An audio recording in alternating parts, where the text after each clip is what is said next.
Hello दोस्तों, स्वागत है आप सभी का संघर्ष आईएएस के यूट्यूब चैनल पर। आज हम इस वीडियो में बात करेंगे ब्रह्मपुत्र नदी तंत्र और उसके सहायक नदी के बारे में। ब्रह्मपुत्र नदी कहाँ से निकली है और उसका उद्गम क्षेत्र कहाँ है, ये सब के बारे में, और उसके जो सहायक इम्पोर्टेंट नदियाँ हैं उन सब के बारे में हम चर्चा करेंगे। और ये रिवीजन सीरीज स्टार्ट है, फटाफट हम देखेंगे। यूपीपीसीएस और बीपीएससी, एमपीपीसीएस आदि जो पीसीएस एग्ज़ाम है खास करके उसके लिए, और इससे यहाँ से आपको यूपीएससी के भी क्वेश्चन मिल जाएंगे। ठीक है, तो चलिए हम फटाक से रिवीजन करते हैं।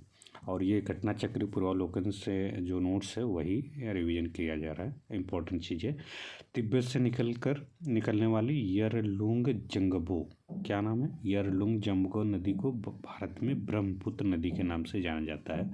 यह पश्चिमी तिब्बत के आंगसी ग्लेशियर, कौन से, आंगसी ग्लेशियर से निकलती है, आंगसी ग्लेशियर से निकलती है और हिमालय के समानांतर पूर्व की ओर बहती है। ठीक है, हिमालय के समानांतर पूर्व की ओर बहती है। नामचा बर्मा शिखर के पास पहुंचकर यह अंग्रेजी के यू अक्षर जैसा मोड़ बनाकर भारत के अरुणाचल प्रदेश में दिहांग, कहाँ पे, दिहांग नाम से प्रवेश करती है।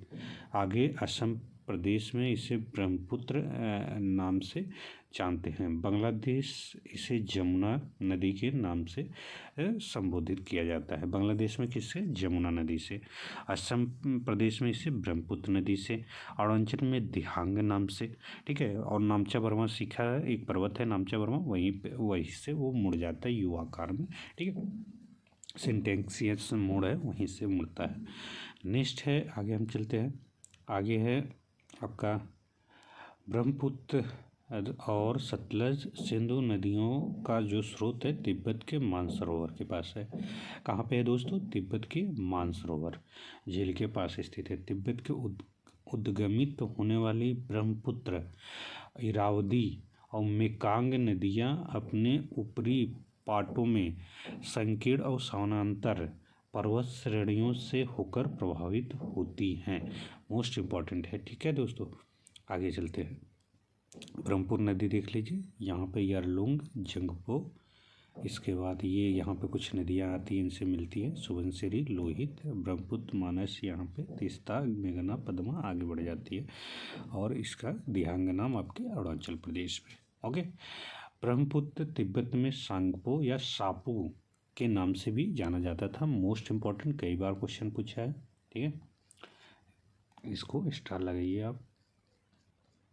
ठीक, ब्रह्मपुत्र की प्रमुख सहायक नदियाँ, ब्रह्मपुत्र की जो सहायक नदियाँ हैं कौन कौन सी है, जयमोली, तीस्ता, कामेग, सुबनसिरी, धनसिरी, दिहांग, दिबांग, पगलादिया, जियाभरेली, संकोश, लोहित, इतनी सारी हैं। और कई बार मेंस का यूपीएससी के एग्ज़ाम में इसके ब्रह्मपुत्र की सहायक नदियों के बारे में पूछा है कि कौन सी नदियाँ इसकी सहायक नदी हैं। तो आप लोग या यूपीपीसीएस या यूपीएससी की तैयारी कर रहे हैं तो 100% ये है, सहायक नदियाँ पे भी आप उसके पकड़ बना लीजिए और उसे याद कर लीजिए, लर्न कर लीजिए। ओके, देन आगे चलते हैं। लोहित नदी जो है पूर्वी तिब्बत की जयालचू पर्वत, कहाँ से, लोहित नदी जो पूर्वी तिब्बत की जयालचू पर्वत श्रेणी से निकलती है। यह नदी अरुणाचल प्रदेश और असम में बहती है। कहाँ पे बहती है दोस्तों, असम और अरुणाचल प्रदेश में बहती है। ये आपका लोहित नदी। सुबनसिरी का उद्गम जो क्षेत्र है हिमालय क्षेत्र से होता है। मोस्ट इम्पॉर्टेंट, सुबनसिरी नदी जो है हिमालय क्षेत्र से होता है। ठीक है, इसका उद्भव, ओरिजिन होता है। और ये असम, अरुणाचल प्रदेश, तिब्बत क्षेत्र, चीन में बहती है। बराक नदी मणिपुर जो राज्य है वहाँ के पहाड़ी इलाके से निकलकर ये मिजोरम, असम में बहती हुई बांग्लादेश में प्रवेश करती है।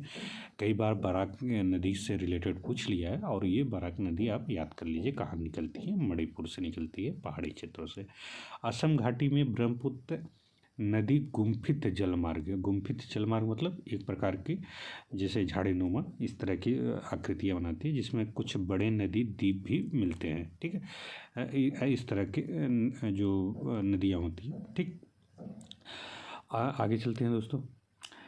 इनमें विश्व की सबसे बड़ा नदी द्वीप जो है माजुली द्वीप है। जब नदियाँ क्या होती हैं अपने आती हैं पहाड़ों से, तो अपने साथ गाद लेके आती हैं। ठीक, मलबा लेके आती है और अपने किनारों पर निक्षेपित करने स्टार्ट कर देती है और काफ़ी बड़ा एरिया में निक्षेपित कर देती है। तो वहाँ पे एक नदी से नदी द्वीप बन जाता है।